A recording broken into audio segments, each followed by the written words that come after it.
Qué cosas. Bueno, buenas noches a todos. Que sean muy buenas noches. Eso. Que note que a pesar de la hora todavía estamos vivos y, ¿sí? Bueno, ¿cómo nos fue esta semanita? Hablen ahora o callen hasta la semana de Pascua. Que vamos a tener ahí un buen receso. Experiencias, comentarios. Marta.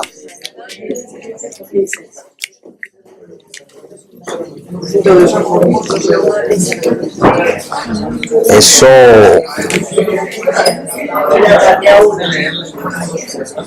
Primero, miren, esta agenda no sabemos de quién es. ¿Se quedó la semana pasada? Se quedó aquí, tiene el teléfono de Titis, tiene el teléfono de Milena, tiene el teléfono de... En fin. No sabemos de quién es. Aquí está el Si alguien conoce el dueño, bueno, en fin. Bueno, yo hice mi meditación en dos palabritas que para mí son cómplices, y es la alegría y la felicidad. Y encontré un escrito muy lindo de ser feliz, que María Camila se los está repartiendo porque yo se los regalo. Si alguno queda faltando me dice que me los mando por correo. Gracias. Y lo voy a leer para que lo miren. Ser feliz. Puedes tener defectos, vivir ansioso y estar irritado algunas veces, pero no te olvides que tu vida es la mayor empresa del mundo. Solo tú puedes evitar que ella vaya en decadencia. Hay muchas personas que te precisan, admiran y te quieren. Me gustaría que siempre recordaras que ser feliz no es tener un cielo sin tempestades, caminos sin accidentes, trabajo sin cansancio, relaciones sin decepciones. Ser feliz es encontrar fuerza en el perdón, esperanza en las batallas, seguridad en el palco del miedo, amor en los desencuentros. Ser feliz no es solo valorizar la sonrisa, sino también reflexionar sobre la tristeza. No es apenas conmemorar un suceso, sino aprender lecciones en los fracasos. No es apenas tener alegría con los aplausos, sino encontrar alegría en el anonimato. Ser feliz es reconocer que vale la pena vivir la vida a pesar de todos los desafíos, incomprensiones y periodos de crisis. Ser feliz no es una fatalidad del destino, sino una conquista de quien sabe viajar por dentro de su propio ser. Ser feliz es dejar de ser víctima de los problemas y volverte un actor de la propia historia. Es atravesar desiertos fuera de sí, más ser capaz de encontrar un oasis en lo recóndito de nuestra alma. Es agradecer a Dios cada mañana por el milagro de la vida. Ser feliz no es tener miedo de los propios sentimientos, es saber hablar de ti mismo, es tener coraje para oír un no, es tener seguridad para recibir una crítica, aunque sea injusta. Es besar a los hijos, mimar a los padres y tener momentos poéticos con los amigos, aunque a veces ellos nos hieran. Ser feliz es dejar vivir a la criatura libre, alegre y simple que vive dentro de cada uno de nosotros. Es tener madurez para decir me equivoqué, es tener la osadía para decir perdóname, es tener sensibilidad para expresar te necesito, es tener capacidad de decir te amo. Deseo que tu vida se vuelva un jardín de oportunidades para ser feliz, que en tus primaveras seas amante de la alegría, que en tus inviernos seas amigo de la sabiduría, y cuando equivoques el camino, comiences todo de nuevo. Pues así serás cada vez más apasionado por la vida, y descubrirás que ser feliz no es tener una vida perfecta, sino usar las lágrimas para regar la tolerancia. Usa las pérdidas para refinar la paciencia. Usa las fallas para esculpir la serenidad. Usa el dolor para lapidar el placer. Usa los obstáculos para abrir las ventanas de la inteligencia. Jamás desistas, insiste. Jamás prescindas de las personas que amas. Jamás desistas de ser feliz, pues la vida es un espectáculo imperdible. Qué maravilla, muchas gracias. ¿Quiénes faltaron? Yo le saco copia más fácil. Yo me parece muy bien. Bueno, y entonces, después de esa lectura de Marta, si fuéramos a resumir todo eso en una sola palabra, ¿qué me dirían? ¿Qué se les ocurre? ¿Qué es ser feliz? ¿Qué es estar alegre? ¿Qué se les ocurre? Utilicen una sola palabrita, Carlos. Amor, listo. Algo más. Estar en el espíritu. ¿Qué más dijeron por ahí? Coherencia. Equilibrio.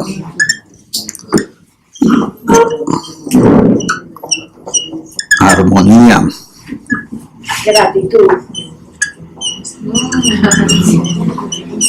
Gratitud. Objetivo de nuestras vidas. Sí, es un objetivo, pero ¿cómo la definirías? Sí, la perseverancia, ser feliz, lograr esa perseverancia. Entonces, perseverancia, Como la conciencia de la que llega ahora. conciencia, Cuando uno encuentra el verdadero ser, yo creo, cuando uno es yo con yo. Bien. Miren toda esa cantidad de palabritas que utilizamos para tratar de definir esa alegría y esa felicidad. El maestro tibetano, que fue, a ver, las enseñanzas del maestro tibetano las canalizó alguien en un momento determinado, a principios del siglo pasado, por allá en 1920, 25. Y él hacía una diferencia muy significativa entre la alegría y la felicidad. ¿A alguien se le ocurre? ¿Qué diferencia puede haber entre alegría y felicidad? Tú que estabas diciendo que eran unas palabritas muy parecidas. ¿Ah? la felicidad es interna y el otro es cosas que le llegan a uno. El auténtico es ¿cuál? la felicidad. Al revés. Íbamos muy bien. Es como el momento, No, la felicidad es más. al revés. Al revés. La alegría es ese sentimiento genuino que brota de tu parte interior, de ese contacto con el maestro interior. La felicidad depende más de eso externo que hay allí reflejado, de lo que lograste, del reconocimiento, del carro nuevo, del apartamento nuevo, del vestido nuevo, todo eso te produce felicidad, pero la genuina alegría en esa definición habita en tu interior y solamente surge cuando has hecho el silencio necesario para que esa emoción de nuevo brote y salga al frente. Dime. Nos faltó algo muy importante. ¿Cuál te faltó? El servicio. El servicio, maravilloso. Servicio. Miren entonces todas esas cosas. Ahora retomemos un poco lo que veníamos haciendo. ¿Se acuerdan? Dime.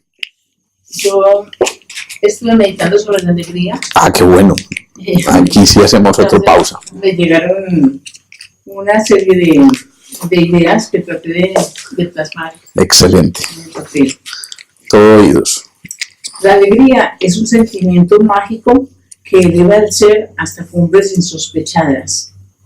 Alegría de descubrir, de conocer, de comprender, de hallar, de dar. Alegría de recibir, alegría de ganar, de ver, de escuchar, de oler, de disfrutar. Alegría de vivir. Vivir en alegría es vivir en el espíritu. La alegría es del alma, de la mente.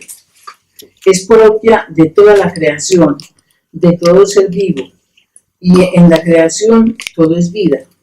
No existe la muerte, sino la transmutación. La alegría es energía perenne que todo anima, desde el átomo hasta la complejidad. Está tejida en todo. ¿Puedes imaginar la alegría del Creador al ver su obra y considerarla buena conforme a su plan?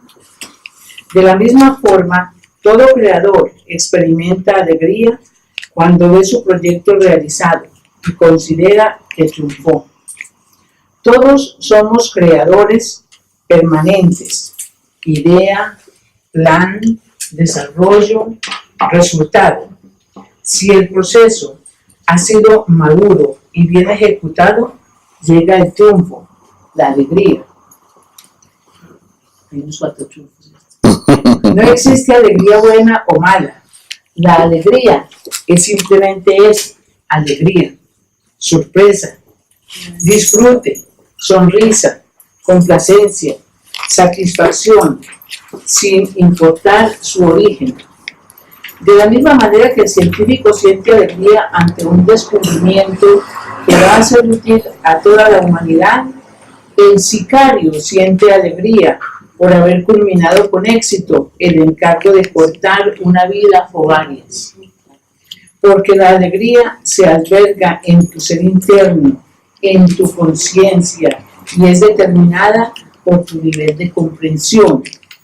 Un nivel de conocimiento elevado capta energías de alta vibración, alegría proveniente de actitudes nobles y elevadas. Por el contrario, a los niveles de conciencia bajos corresponden alegrías de todo tipo, sin otra selección que la que propician sus instintos de bajas vibraciones. Por eso, los motivos de alegría de estos últimos pueden ser motivo de conmoción, dolor y lágrimas para los demás.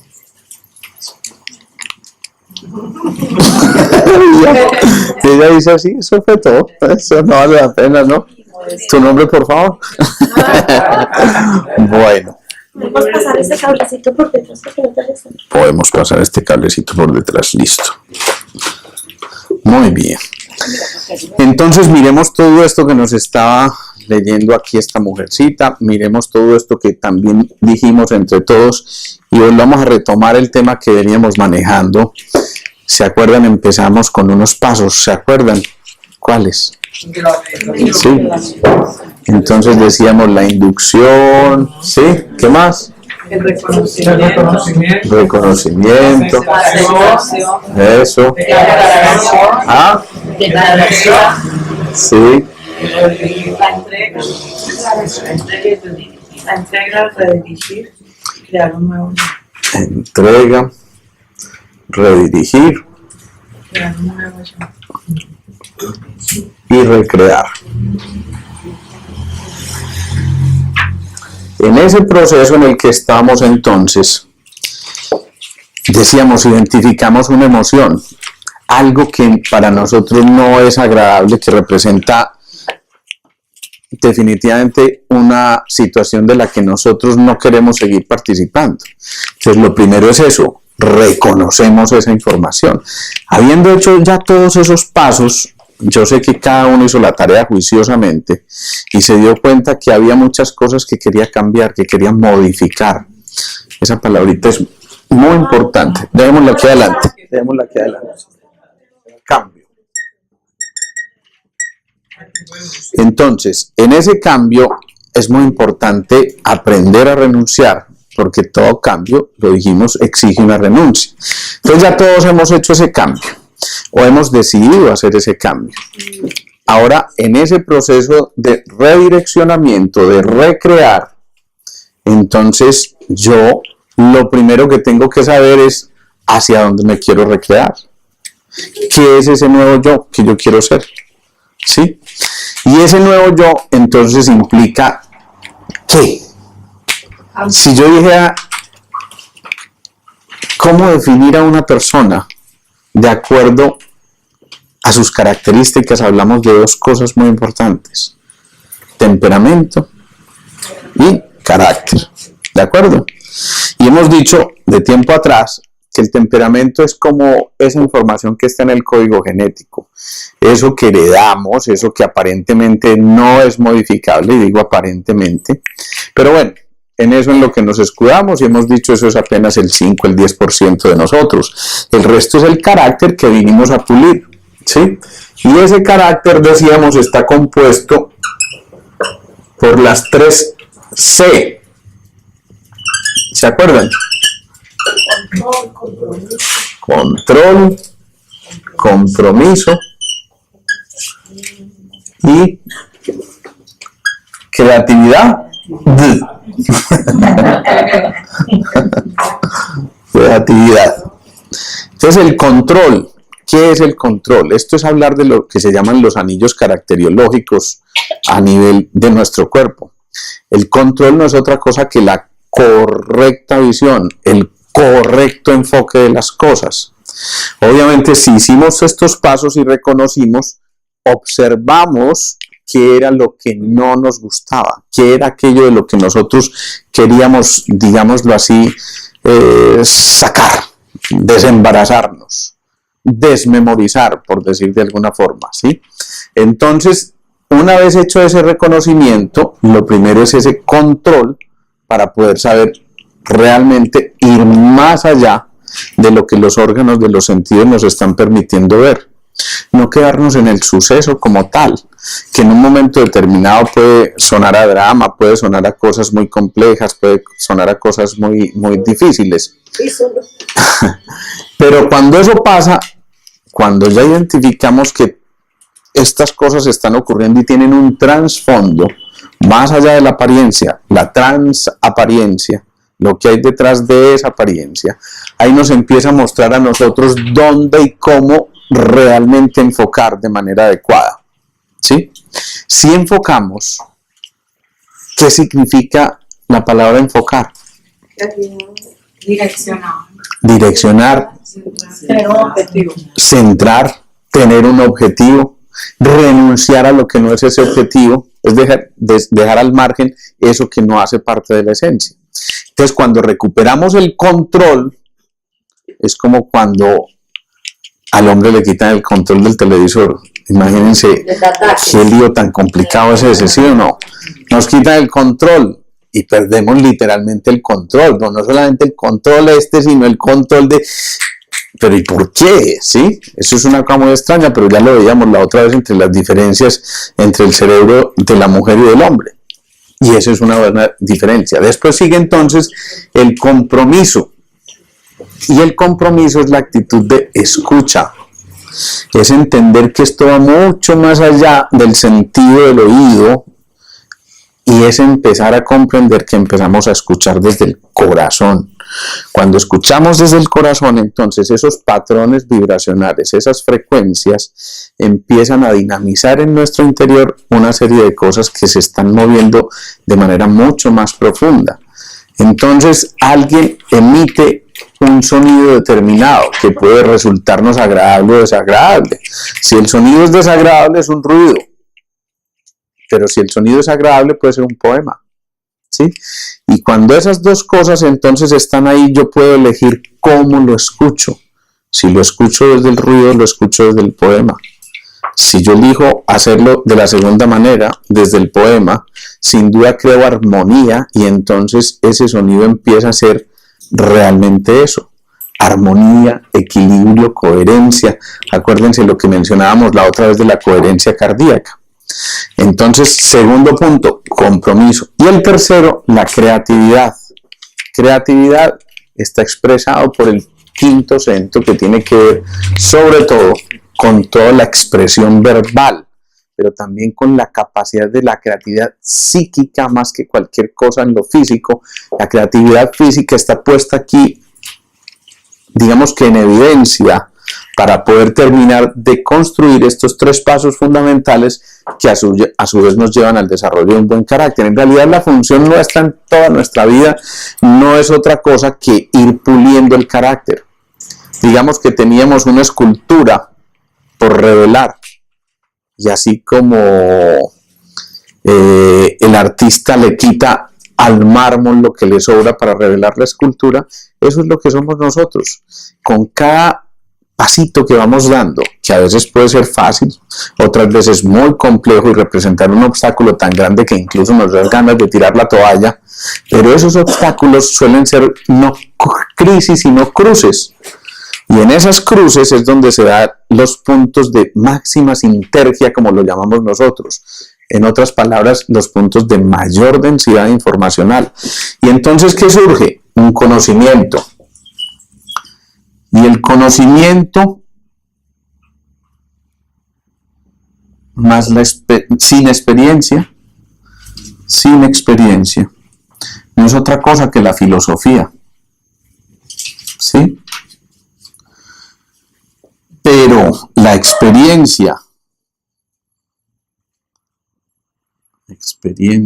sin conocimiento, no es otra cosa que la ignorancia. Entonces aquí viene algo muy importante, y es que esas experiencias de vida que vamos teniendo tienen que ayudarnos a que ese conocimiento realmente tenga un propósito.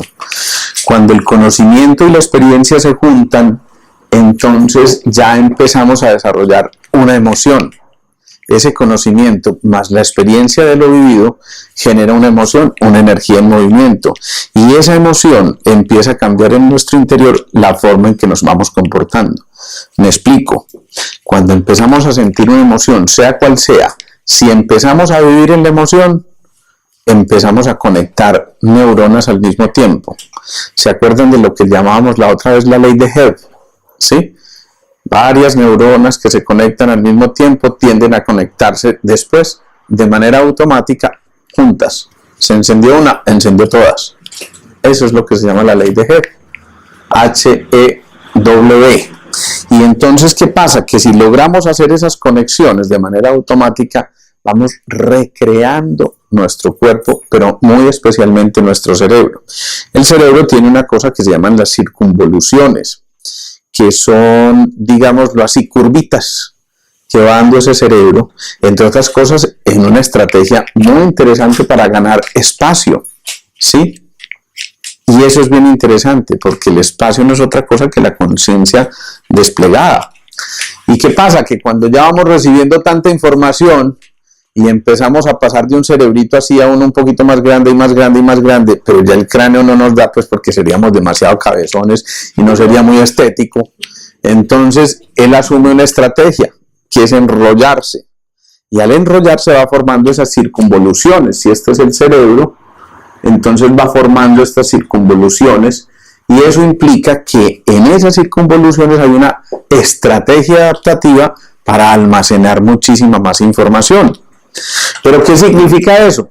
Que entonces alguien que interpreta el piano y lo interpreta de manera continua o decidida o con entusiasmo, con ganas, con todas esas cosas, pero insisto, de manera disciplinada en el tiempo, entonces empieza a cambiar, por ejemplo, el plano temporal, que es donde se registra esa información de la música en él.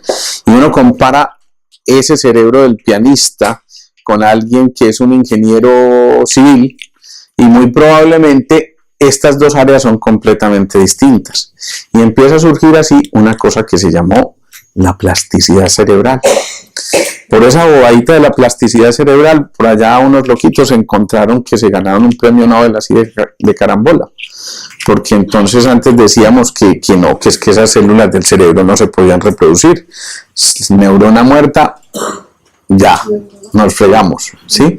Y resulta que es que hasta el 40%, miren la cifra tan escandalosa, el 40% de nuestras neuronas se mueren antes de que nazcamos.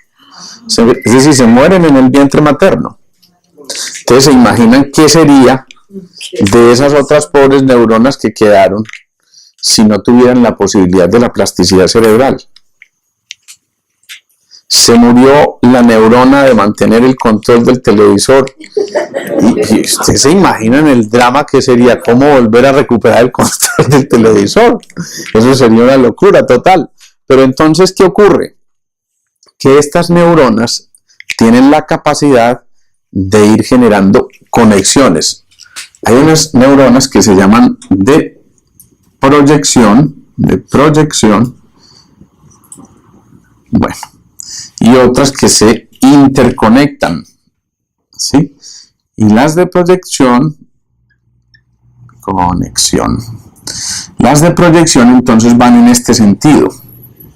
y las de interconexión van en este sentido. Es decir, esas de interconexión se van comunicando por aquí y por aquí. Las otras van comunicándose de abajo hacia arriba, de arriba a abajo.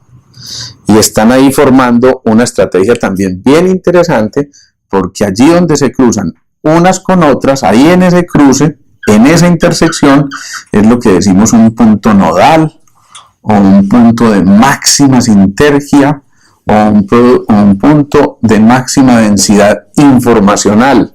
Es allí donde realmente aprendimos una lección y entonces damos el salto cuántico, hacemos el cambio de octava de información. Es decir, eso que se vivió valió la pena. La experiencia fue tan interesante que ya logramos ver la vida desde otro punto de vista. Entonces, alguien se quebró. ¿Sí? ¿Se acuerdan que la vez pasada les ponía el ejemplo de ese alguien que se quebró? La primera vez, horrible, se me vino el mundo encima, esto es una cosa muy horrible, y si me vino el mundo encima, lo primero es que voy a tener que soportar una carga muy grande en mis bases, en mis soportes, y entonces, ¿de qué me enfermo? Del primer centro, de los huesitos o del riñón. Pero ya después me quebré la segunda y la tercera, y a la cuarta ya hasta me río, porque yo ya eso ya lo viví, ¿sí? Ya tuve la experiencia de vivir eso, entonces puedo, en lugar de echarme al drama por aquí abajo, logro conectarme con ese punto de máxima sinergia, y en ese punto de máxima sinergia yo doy el salto cuántico y empiezo a entender la vida de otra manera y digo, esto tiene una razón de ser, esta es una lección que yo debo aprender. Si yo asumo la actitud del aprendiz, esa actitud del aprendiz requiere ante todo de una cosita que frecuentemente abunda por su escasez, que es la humildad. ¿Han oído hablar de eso alguna vez? Bueno, entonces, ¿qué pasa? Que si conservamos la actitud humilde del aprendiz, entonces estamos simplemente aceptando el proceso, no riñendo contra el proceso, porque lo que se resiste persiste. Entonces lo que asumimos es una actitud distinta y una actitud de aprendizaje frente a: llegó la enfermedad, llámese como se llame, pongámosle una gastritis. Llegó esa gastritis y entonces yo puedo hacer una de dos cosas: o la trato de manera sintomática y entonces me tomo cualquiera de los omeprazoles o lansoprazoles o cosas que hay en el mercado y bueno, quito un síntoma probablemente temporalmente, o escucho lo que está inmerso en esa gastritis. Y como ustedes ya son tan buenos estudiantes, saben que en esa gastritis está reflejado el plexo solar, y saben que el plexo solar son los apegos, son esas emociones no trascendidas, es el dar calculando y no dar generosamente y sin esperar nada a cambio, es hacer el movimiento de la necesidad de retener. Y entonces, si yo no aprendo esa lección, simplemente la vivo de otra manera. Me curo de la gastritis, pero después viene una úlcera, o después viene un proceso degenerativo a nivel del estómago. ¿Por qué? Porque no aprendí la lección. Y eso es como si un niño del primer grado fuera pasado al segundo grado, porque es que es muy cansoncito y qué pereza que repita, ¿sí? Pero llega al segundo grado con una cantidad de vacíos tan grandes que por supuesto no es capaz de cumplir con el pensum que debe cumplir, y entonces a lo mejor lo siguen ascendiendo al tercero y al cuarto, y por allá finalmente se da cuenta que es tan ignorante que él mismo toma la decisión de decir: no, tengo que volver otra vez allá abajo y darme cuenta dónde estaban mis falencias. Entonces suele ocurrir que al niño le contratan un profesor particular. El profesor particular va y le dice: ah, qué maravilla, me doy cuenta que usted no sabe nada. Entonces, claro, ¿qué toca lo primero? El ego, sale el ego, como que no sé nada. Yo creo que todo este tiempo lo he perdido yo. ¿Cómo así? Póngala bien, papá, ¿sí o no? ¿Qué pasa? Que mientras tanto todo eso que está viviendo en su interior, póngala bien,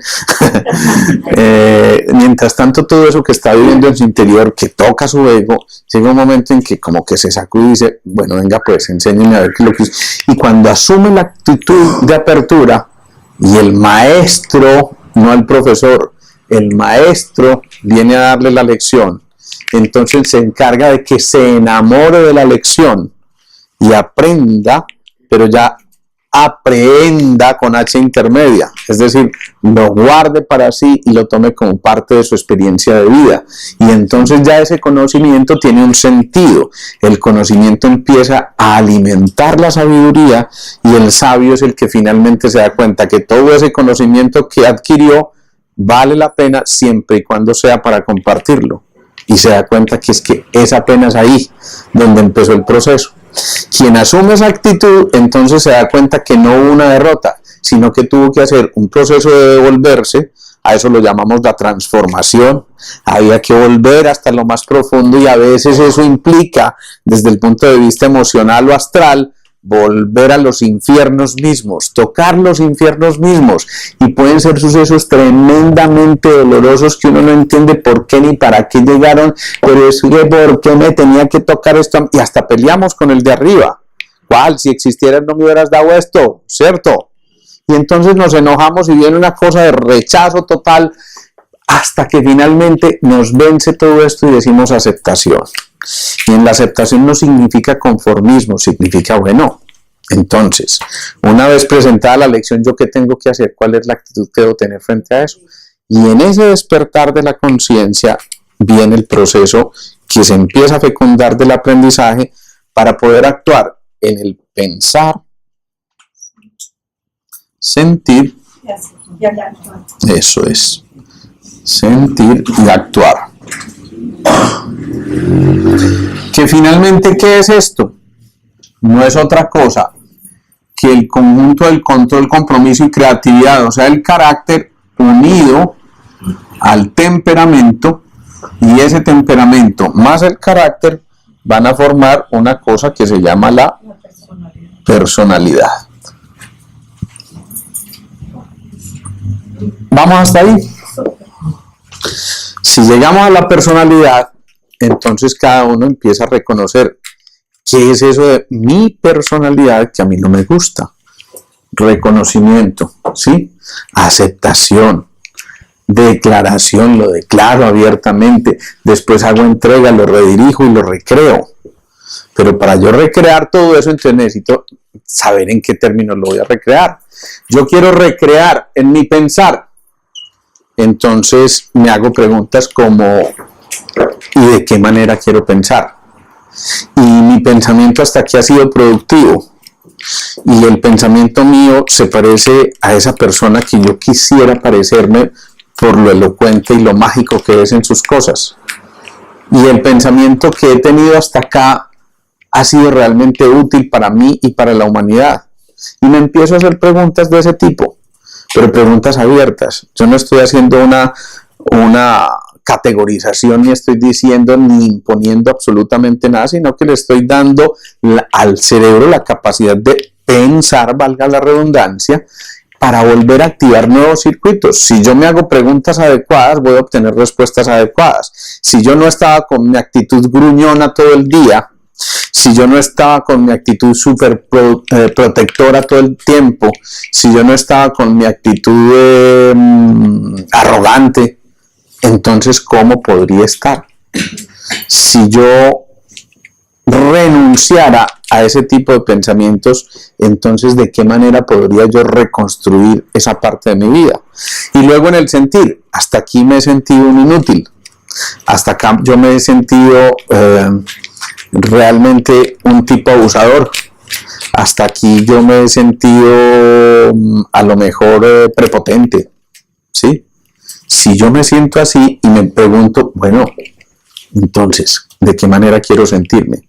¿De qué manera quiero hacer sentir a los demás?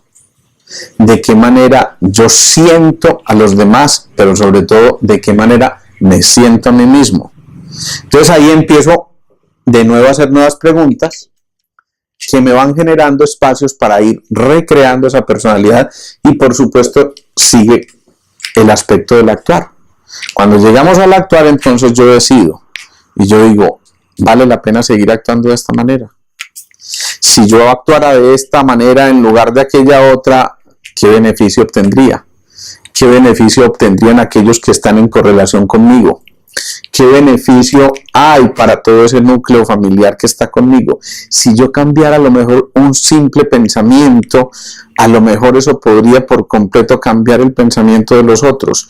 Si yo cambiara mi manera de actuar, a lo mejor sería capaz de cambiar el entorno por completo que me rodea. Todos, ya lo hemos dicho, lo de los tres grandes de Joe Dispenza, ¿sí? El entorno, el tiempo y el cuerpo. Si nosotros queremos interactuar con esos tres grandes, pero de manera positiva, tenemos que darnos cuenta de todo esto que estamos mencionando acá. Cuando la personalidad, vamos a hacer aquí una reorganización de todo esto.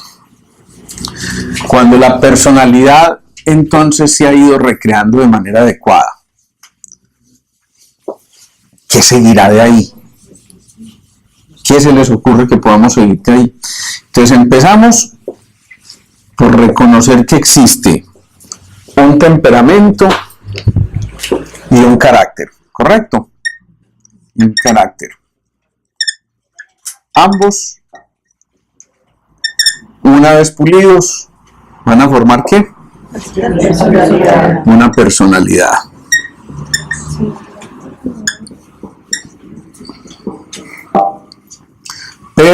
Son a través del sonido. Eso es lo que somos. Nos alimentamos del sonido y creamos sonido. Nos alimentamos del verbo eterno y somos verbo eterno. Y eso es lo que estamos haciendo en un momento determinado, Marta. La personalidad se forma desde niño. Yo te lo pregunto porque los niños son muy definidos, porque los 2 años ya hay niños que tienen una personalidad. Tienen un temperamento.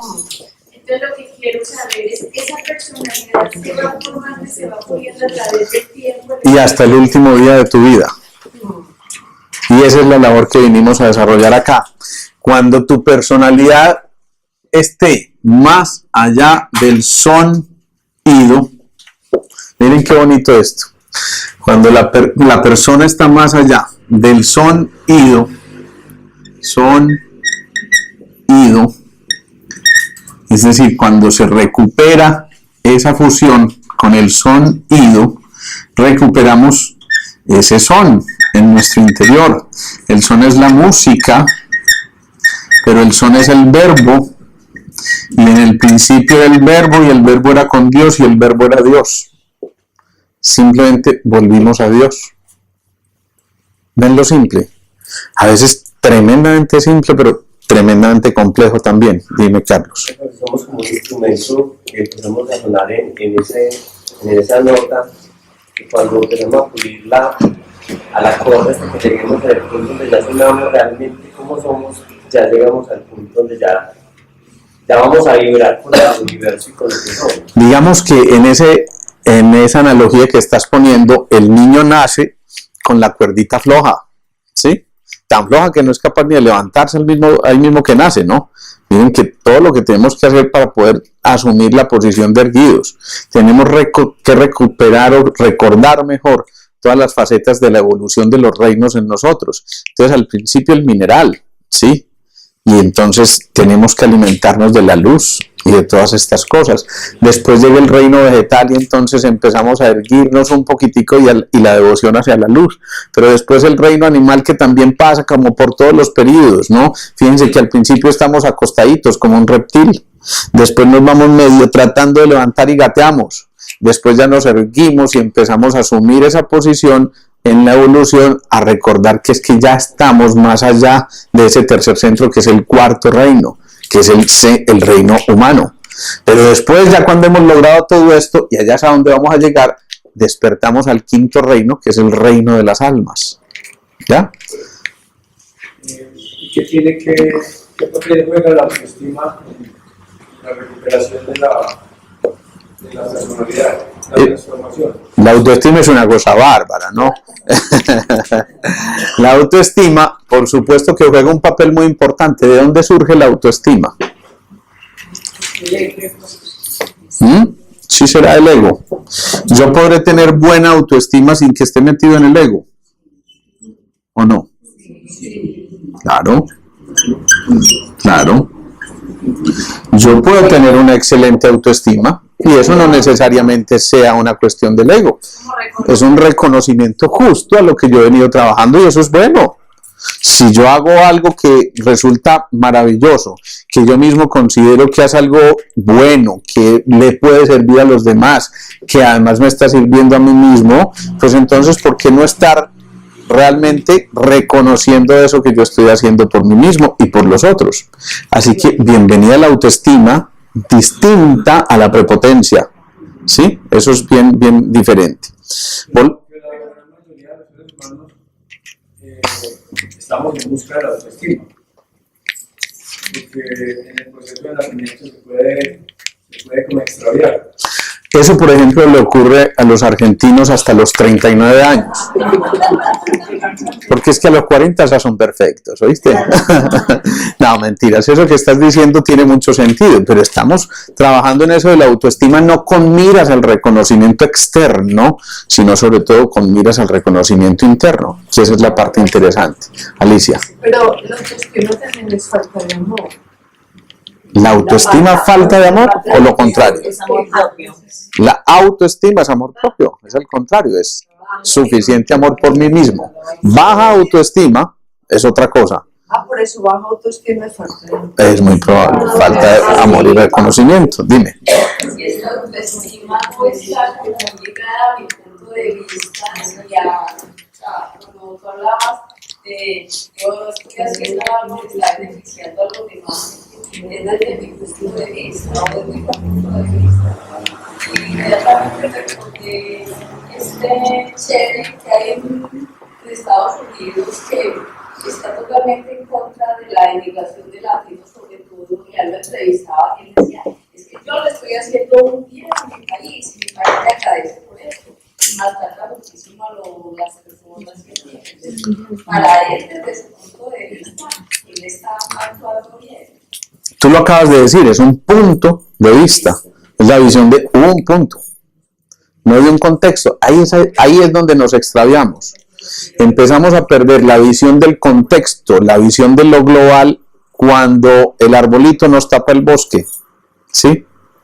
Si en cambio utilizáramos nuestra capacidad de libre vuelo, del ascenso, de ir más allá en esas octavas superiores, al mirarlo desde arriba ya vemos el bosque, porque vemos el contexto, ya no vemos el arbolito, sino que al estar en otra octava, digámoslo, en este caso de conciencia, podemos observar mucho más claramente todo lo que eso engloba y todo lo que eso implica. Entonces volvamos acá. Empezamos por ese yo que tiene un carácter y un temperamento a desarrollar. Cuando ya por fin están unidos, entonces esa triple personalidad inferior que tiene que ver con el cuerpo físico, con el cuerpo emocional y con el cuerpo mental se fusionan. Y entonces ya estamos preparados para dar un paso un poquitico más allá, que es el desarrollo de lo que se llama el Antakarana. Antakarana o el templo de Salomón o el templo de la sabiduría. ¿Sí? Este es como una especie de puente que existe entre esa triple personalidad inferior y el alma. Entonces aquí ya estamos dando un paso fundamental, porque resulta que aquí, en esta parte de la triple personalidad inferior, nos hacían muchas malas jugadas los egos, por ejemplo, ¿sí? En el ego entonces existía el separatismo, había la necesidad del reconocimiento externo, había la necesidad de la competencia y la competitividad, ¿sí? Había la necesidad del desafío. Pero aquí, en el alma, entonces comprendemos que cada uno tiene que llevar a cabo todos los procesos de los movimientos de la conciencia que veíamos la otra vez. Entonces se toca la tierra, que no es otra cosa que la firmeza, es la seguridad. ¿Sí? Se toca el agua, que no es otra cosa que la capacidad de adaptación. Se toca el fuego, que es el elemento transmutador que nos permite entonces empezar a desarrollar la alquimia interior. Se toca el aire, que representa la mente, el mundo de las ideas. Y finalmente se resume todo esto en el éter, que es el desarrollo de la conciencia. Cuando se tocan esos 5 elementos, ya hay la necesidad interior de buscar una cosa que se llama científicamente algo más. ¿Ven ese término científico? ¿Ah? Algo más. Y por alguna circunstancia estamos todos aquí. Imagínense ustedes pudiendo estar sentados en la casa viendo el Gallito Ramírez o con el control del TV. Ustedes se imaginan no viendo con el control del o Café. ¿Cuál fue la última novela que presentaron? Bueno, esa última. Eso fue ayer tarde, no. Bueno, ayer tarde. ¿Sí? Entonces perfectamente pudiéramos estar sentados allá o escuchando musiquita o leyendo el periódico, pero hay algo que nos mueve y que nos dice, tiene que haber algo más. Entonces estamos todos en esa búsqueda interior. Y esa búsqueda interior ya necesariamente nos empieza, y seguramente yo sé que muchos de ustedes lo están experimentando, a mover internamente y hacen que sientan una cosita aquí muy rica en el corazón, pero como que eso está incompleto y eso hay que conectarlo por aquí con la razón, pero expresada ya en su máximo nivel, donde nos estamos, insisto, preparando para el contacto con el espíritu, que va un poquitico más allá. Espíritu, ¿sí? Cuando eso empieza a ocurrir, imagínense que aquí hay una florecita de 12 pétalos y esa florecita empieza como a abrirse. Y cuando se empieza a abrir uno dice, no sé por qué, pero me siento con una alegría que me invade, como que qué rico, qué plenitud, no una felicidad. Hay una alegría genuina que brota aquí y entonces cuando yo me empiezo como a sentir así tan rico, como que, ¡ay, qué maravilla! Y entonces ya estoy en un estado que renuncio al ego, a lo infradiafragmático, y me empiezo a abrir a esa necesidad del conocimiento y la experiencia puestas al servicio de, y entonces ya empiezo a generar otras cosas, e inmediatamente empieza a resonar esa otra florecita que hay aquí también de 12 pétalos al interior de una de 960.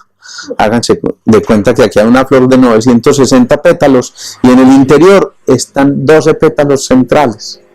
Entonces es como, eso es una analogía, eso es un lenguaje figurado, pero para que nos entendamos, es como si esas dos florecitas empezaran al unísono, sincrónicamente, sintónicamente, sintópicamente, es decir, en las frecuencias, en el espacio y en el tiempo, se empiezan a encontrar ahí. Y eso es fascinante, porque cuando eso pasa, ya uno necesita empezar a desarrollar otras cosas.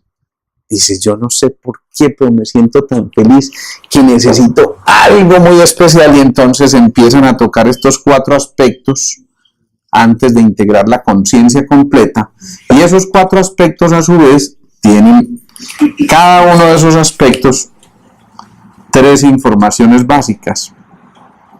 Ese primero, el de la tierra, entonces tiene responsabilidad, tiene participatividad y tiene inclusividad. Iremos viendo esto después. El segundo, el del agua, entonces tiene soledad, serenidad y calma.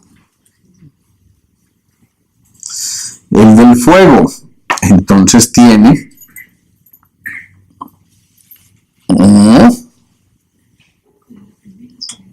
soledad, serenidad y calma. El del fuego, ¿se acuerdan? El desapego, El desapego, la indiferencia no esencial la indiferencia a lo no esencial y la impersonalidad. y la impersonalidad. Perfecto. Y el de el aire tiene entonces la sabiduría, la intuición y la libertad. Y fíjense que aquí están representados los 12 petalitos que se empezaron a abrir aquí, que es lo que en esta visión se conoce como los 12 pétalos del alma. ¿Sí? Los 12 pétalos del alma. ¿Vamos integrando todo eso o no? Eso es una historia bonita. Dime. Una analogía sobre Dale. Pero no está por decir, al ser una noche que empezara a poder toda esa información, a canalizar, llega el momento en que uno empieza a meditar, hay un silencio, es donde realmente yo me voy a escuchar esa nota que tengo. Claro. Adicional a escuchar esa nota, a escuchar, cuando me empiezo a conectar ya con la nota de Dios, que ya es como el concierto, y me empiezo a mandar esa nota en todo ese concierto, empiezo a vibrar con toda la energía del universo, de la tierra, de todo eso, entonces vuelvo a generar ya la música de todo. Exacto. En el ejemplo que habías puesto y que dejamos ahí en la mitad, entonces era el niño que nacía con la cuerdita floja. En la medida en que va afinando el instrumento de la personalidad, que es el carácter, en la medida en que va puliendo ese diamante de 1000 caras, entonces tensiona la cuerda. Pero si la cuerda suena solita, es muy posible que produzca un sonido, pero no existe una cosa fundamental, que es crear comunicación entre los sonidos. Entonces este podría ser como el receptor, y esto lo que está entrando, Sí, está subiendo y lo está emitiendo. claro. Eso es una vía doble. Entonces, ¿qué pasa? Que ese niño primero reconoció el yo, y hasta ahí había una cuerda que sonaba, pero no sonaba como a nada especial, era una cosita ahí distinta. Cuando reconoce el tú, ¿se acuerdan? De los 7 a los 14, entonces se da cuenta que él suena distinto al otro, y se ve, qué tan charro, tú eres distinto a mí. Por eso los niños juegan tanto cuando están en esa edad. ¿Y tú por qué tienes antenita y yo no? ¿Sí? El que no jugó a eso, pues, es porque no existe, ¿sí? Y entonces se dieron cuenta, y claro, ¿qué pasó? Que los papás vieron eso, ¿cómo se le ocurre? No seas cara vulgar y ¡pum! Toda esa cosa que lo señaló, y vienen todos esos bloqueos después. Pero en la tercera etapa, cuando descubren nosotros, entonces ya hay 3 cuerdas, la ley del 3. Y en esa ley del 3 empiezan a fusionar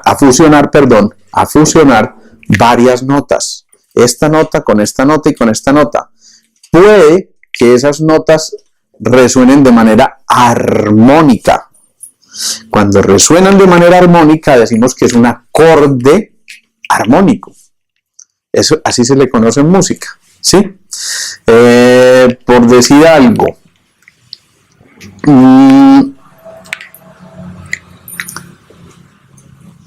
hay una nota que es la nota do, que está compuesta por do, mi y sol, la nota mayor, ¿sí? O la nota, esas 3 notas juntas suenan agradable, ¿sí?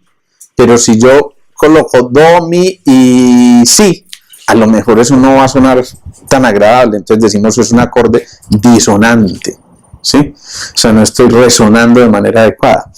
Cuando yo cojo esos acordes armónicos que tengo, por decir algo, en la guitarra, y los junto con el violín, y los junto con el tiple, o los junto con cualquier instrumento más, o a lo mejor le meto instrumentos de viento o de percusión, entonces ya empiezo a reconocer en la diversidad la unidiversidad, no la universidad, que eso es bien interesante. A nosotros nos enseñaron o nos metieron en una cosa que se llamaba la universidad. Y como era la universidad, teníamos un solo verso por decir universidad. Y si no era así, perdimos, reprobamos y punto. ¿Por qué? Porque eso es la unidad. Usted vino aquí a estudiar así, si le gusta bien, mijito, y si no, vayas. ¿Sí o no? Pero cuando descubrimos la unidiversidad, entonces estimulamos toda la creatividad, pero comprendiendo que el otro también es tan creativo como nosotros y simplemente fusionamos lo mejor de todos para ahí sí formar la perfecta sinfonía de la vida. Y cuando se empieza a formar esa perfecta sinfonía de la vida, Dios lo agradece. Facundo Cabral decía, cuando el hombre trabaja, Dios lo respeta. Mas cuando el hombre canta, Dios lo ama. Y eso es verdaderamente un resumen total de lo que está esperando Dios de su obra maestra, que finalmente todos produzcamos la propia nota para que al combinar esas notas formemos verdaderos acordes que nos ayuden a entonar la verdadera sinfonía de la vida. Cuando nos descubrimos ahí, entonces, si desarrollamos responsabilidad, participatividad e inclusividad, imagínense ustedes, si somos responsables, partícipes e inclusivos, imaginémonos en esta orquesta sinfónica, todos somos una orquesta sinfónica. Si reconocemos esto, ¿seremos capaces tú, por ejemplo, de tocar una partitura que no esté de acuerdo a lo que el director de orquesta esté diciendo? No, porque ya desarrollamos esto que se llama la responsabilidad, ya desarrollé esto que se llama la participatividad y esto que se llama la inclusividad, entonces yo me reconozco dentro de esa gran orquesta. Entonces no trato de salirme de ahí porque sé que si yo me salgo, esa responsabilidad con la que yo cargo puede hacer que todo el andamiaje se vaya al piso, ¿sí? Y que todo eso por lo que hemos venido trabajando pierda la esencia de lo que es. Entonces, cuando ya hemos trabajado en estos portales del alma, cuando ya hemos trabajado en todo esto, empezamos necesariamente a contactar con todos nuestros arquetipos. Y ese es otro paseo.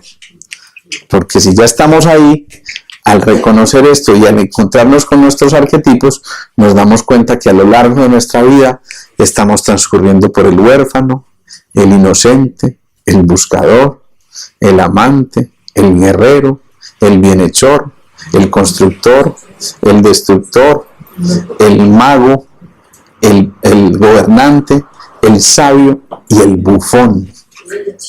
Pasamos por los dos arquetipos, no importa que no nos conozcamos eso todavía o que todavía nos suene como una cosa muy rara, pero cuando ya estamos ahí, entonces nos damos cuenta es que tenemos derecho a movernos en todos esos arquetipos y que hoy estamos en este, pero mañana en este, hoy estoy pasando la noche oscura del alma, pero mañana puedo despertar y ver un nuevo amanecer, ¿sí?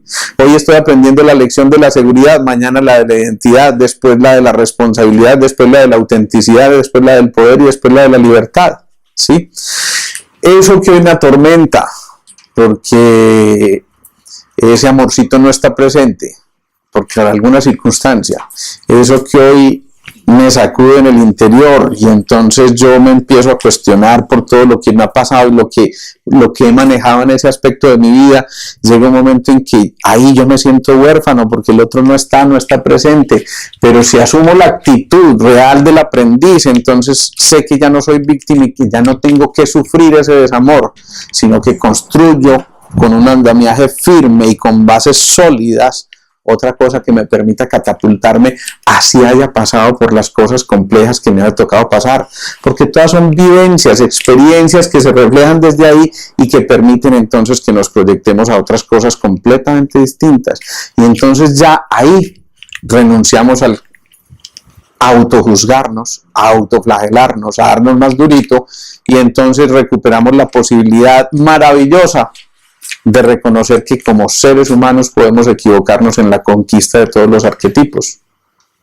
Y ya cuando ya nos reconocemos ahí, y cuando esos arquetipos empiezan a sufrir, y cuando se fusionan los arquetipos con los pétalos del alma y con la triple personalidad inferior, entonces estamos preparados para una octava mucho más allá de la que hemos venido manejando hasta acá. Entonces ahí, por ejemplo, la enfermedad adquiere un propósito. Ahí, esa enfermedad que se puede llamar artritis, gastritis, itis, cualquiera de esas itis que ustedes quieran, o simplemente una enfermedad del desamor, empiezan a cobrar un propósito y empiezan a tener un sentido. Y ya en la búsqueda del sentido nos damos cuenta de que había un sentido de los sentidos. En la búsqueda de esa nota, pues entiendo más que es organizar por el carácter. Esa es la búsqueda de la nota, básicamente. Pero cantar con mi voz, o sea, en el valor. Eso me ayuda a encontrar esa nota de alguna manera. Claro, eso te ayuda a encontrar esa nota y entonces te reconoces el mejor, ¿cómo era que se llamaba el tenor el italiano? El mejor Pavarotti del mundo, ¿sí? Y entonces, razones móviles, ¿sí? Maravilloso. Pero de pronto empieza a cantar una canción de Carlos Vives más desafinado que hasta ahí, y sin embargo dices, estoy cantando muy bien. Lo que pasa es que los otros escuchan muy mal, pero bueno, sí. Pero sin embargo, cuando empiezas a darte cuenta, empiezas a caer en cuenta de que puedes empezar a emitir otras notas que antes no. Por eso estás enriqueciendo cada vez más. Y por eso tú no puedes emitir lo que tus oídos no captan. ¿Qué significa eso? Que cuando ampliaste tanto tu banda pasante, como que te permitiera escuchar todo lo que hay ahí, y darse cuenta que hay otras opiniones distintas a las tuyas y que hay otros sonidos diferentes al tuyo, hay otros que emiten otras notas, simplemente tú ya no empiezas a criticar eso, sino al contrario, te apropias de todo eso para crear con el conocimiento de todos, con el concurso de todos, eso que tienes que crear. Por eso entonces en la correcta escucha está darse cuenta de que existen otros puntos de vista.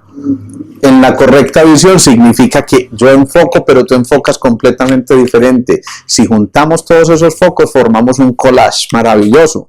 Pero en la misma forma, lo que yo creo no es lo único que se puede crear, sino que si yo aprovecho lo que yo creo, más lo que tú creas, más lo que el otro crea, entonces creamos una gran cosa que podemos consolidar y empezamos a darnos cuenta de que esos anillos del carácter tenían un propósito y un sentido. Beatriz. Se puede como pensar que lo más importante es siempre dar la nota del mismo equipo, no estar tocando la misma. Claro, si tú tratas de dar la nota del otro, pues nunca vas a ser tú y nunca la copia puede ser igual al original, ¿sí? Alguien podría pintar una cuadro de estos de Botero, a lo mejor siendo un perfecto falsificador. Pero el que conoce los trazos se da cuenta, esto no es un trazo del gran maestro. Y finalmente hay alguien que por el pequeño detalle se da cuenta, esto no es, esto es una copia. Entonces nunca la copia va a ser igual al original. Por eso, realmente el camino del ascenso hacia el alma consiste en rescatar nuestra originalidad. ¿Sí? No tratar de imitar, sino ser. No tratar de parecer, sino ser. Eso es muy importante. Es que la integridad, o sea, cuando hablamos de integridad, en lo que más nos perdemos es en eso. Porque cuando nos relacionamos, pretendemos o que se toque la nota de nosotros o tocar nosotros la nota de las otras personas, porque nos metemos ya saliéndonos como a la palabra musical, vivimos la vida del otro. Mientras estemos en esa parte del proceso evolutivo, en el que estamos en lo infradiafragmático, ocurre eso. El ego desplaza la posibilidad de surgir a otra esencia. Por eso es que no es en vano que nosotros tengamos anatómicamente unas barreras. Entonces, primero está la barrera pélvica, ¿sí? Que nos separó, digamos, de las antiguas razas, de la raza lemur, pero también de esa concepción de lo reptil, de lo más involucionado desde ese punto de vista. Llegamos acá y por eso estamos en esa fricción tan compleja, tratando de pasar de ahí esa barrera para ir a los centros superiores, porque es que estamos jugándonos el todo por el todo entre los desapegos y el amor por la entrega total, por el placer de dar, por el placer de servir.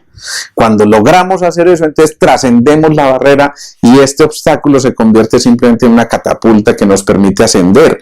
Y cuando ascendemos al cuarto centro, ahí ya estamos empezando a despertar eso que les decía de esos 12 pétalos. Pero ahí lo primero que tenemos que hacer es autorreconocernos y autoaceptarnos. Por eso no es en vano que el timo esté ahí al lado del corazoncito. El timo pudiera estar en la nalga. ¿sí? Y a lo mejor se reconozca. No sabe, pero sí, ¿no? Pero está en el cuarto centro y eso no es al azar. Es porque ahí nos estamos reconociendo nosotros mismos. Que te encontraste el timo en la nalga, no puede ser. No. Bueno. La autoestima, pero la autoestima está hacia mi interior. Claro. Porque entonces no va a valorar lo que yo soy. Es que yo incluso le cambiaría un poquitico la autoestima por el autorreconocimiento, ¿sí? El autorreconocimiento, la autovaloración, la autoaceptación, todas esas cosas que van en el auto son maravillosas. Claro. Ahí te das cuenta que vas más allá de tu cuerpo físico, más allá de tu cuerpo emocional, más allá de tu cuerpo mental, y por eso es que empiezas a trascender a ese encuentro con el alma. Cuando ya te reconoces como alma, y muchas veces en las sanaciones hablamos del alma grupal, ya nos estamos dando cuenta de que finalmente encontramos que esto que se llama unidad, ¿sí? Entonces, si somos una única unidad, ¿qué sentido tiene que vayamos en contra del otro? Si es que si estoy en contra del otro, estoy en contra de mí mismo. No tiene ningún sentido. Pero ponlo a nivel micro, ¿sí? Si la célula del hígado le dice a la del riñón, ¿sabes qué? Vos me caes como hasta mal. Entonces esa del riñón, espérate, es que yo busco un gallito, yo tengo un man que se llama la suprarrenal. Y entonces le dice a la suprarrenal, vení, vamos a caer con este man, y entonces el de la suprarrenal empieza a producir hormonas del estrés. Espérate, estresémoslo. Y ese hígado se vuelve medio loco, ay Dios mío, me van a estresar.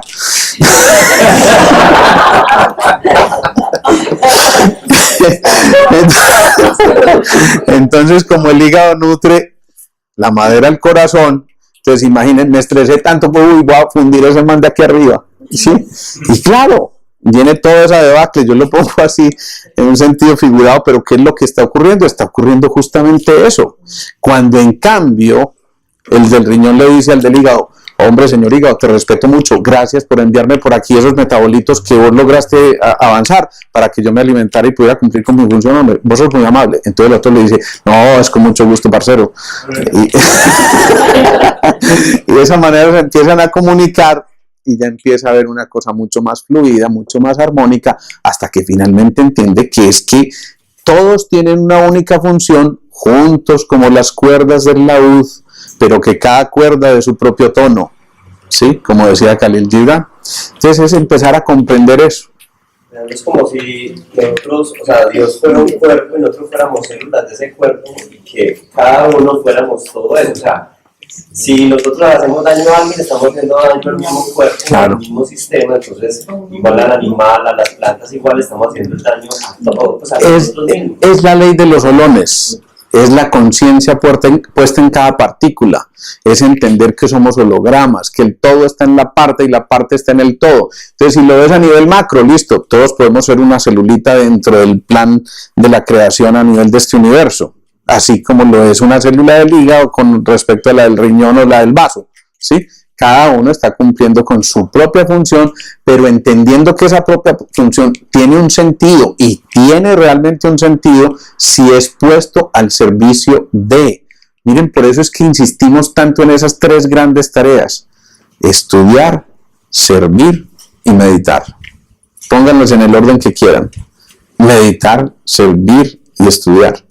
Pero si estamos en eso, realmente lo que nos damos cuenta es de que cada uno está interconectado con el otro. Y lo que decíamos, ese átomo que alguna vez se cruzó en tu vida, ese átomo se podía llamar Juliano, Pero, o Gabriel, o Juliano, lo que fuera, ¿sí? Pero si se te cruzó en el camino, jamás vas a estar desligada de ese átomo, ¿sí? Jamás. Simplemente que ya vas a entender su individualidad y te vas a dar cuenta que cada uno de esos átomos tenía el derecho a vivir esa individualidad, pero a ser integrador también de una única unidad. Entonces se vuelve responsable. Al final de todos estos pasos, Cuando se da cuenta de eso, recupera la libertad. Y al recuperar la libertad se encuentra con el mayor don del ser humano, que es ese. Y entonces empieza a disfrutar en los arquetipos como el bufón. ¿Sí se dan cuenta? El bufón lo que logra al final, al caer en cuenta de su arquetipo, es que tenía derecho a ser libre. Y el que es libre realmente se empieza a expresar desde el corazón atesorando la mente. Y ese corazón atesorando la mente facilita la conexión con el alma. Por eso ahí nos convertimos en seres radiactivos. Por eso ahí entonces la presencia de alguien puede ser sanadora, porque está siendo incluyente, está siendo participativa, ha vivido todos estos procesos de la soledad, la serenidad y la calma, el desapego, la indiferencia, la no esencial, la impersonalidad, la sabiduría, la intuición y la libertad. Es decir, ha hecho todos los pasos a través de ese proceso que ha venido dando. Entonces, seguramente ahí ya no solamente construye la mejor de las melodías, sino que se da cuenta que el silencio habita en su interior. Y ahí empieza a surgir la necesidad de meditar, porque meditar es meterse en ese silencio interior. Y muy probablemente cuando estés en el silencio interior, empieces a escuchar que el de arriba te habla y que utiliza tu instrumento para que tú seas el canal entre todos los demás y tú. Y el de arriba, por supuesto. Entonces, ahí, al silencio, es a donde vamos a tener que llegar. Por eso ya nos vamos a tener que callar. Y nos vamos a tener que callar hasta después de la semana de Pascua. Bueno, hasta la semana de Pascua, ¿no? Sí, porque viene, el próximo es festivo y el siguiente es ya Semana Santa. Y ese miércoles no. Sí. Ese miércoles, ay, sí. 25. El 25 de este mes, yo no me acordaba, tenemos la charla en el Centro Comercial Los Molinos a las 7 de la noche, el 25, miércoles 25 a las 7 de la noche. El tema es sanar la mente, sanar el alma, creo. Bueno, en todo caso están cordialísimamente invitados, ahí nos veremos ahí.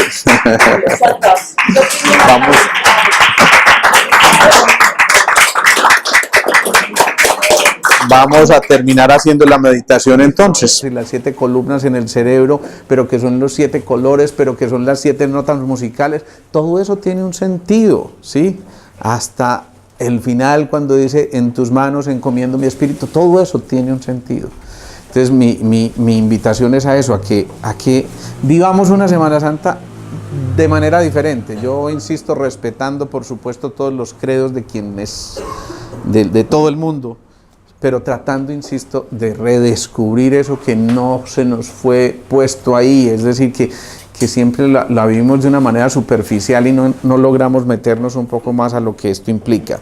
Así estén de paseo, repasen un poquitico todo eso, traten de volver a conectarse de alguna manera con ese espacio específico, esas Semanas Santa, esos 7 días además también, para que empecemos a redescubrir esos simbolismos, y muy seguramente vamos a hablar de eso en el regreso. ¿Listo?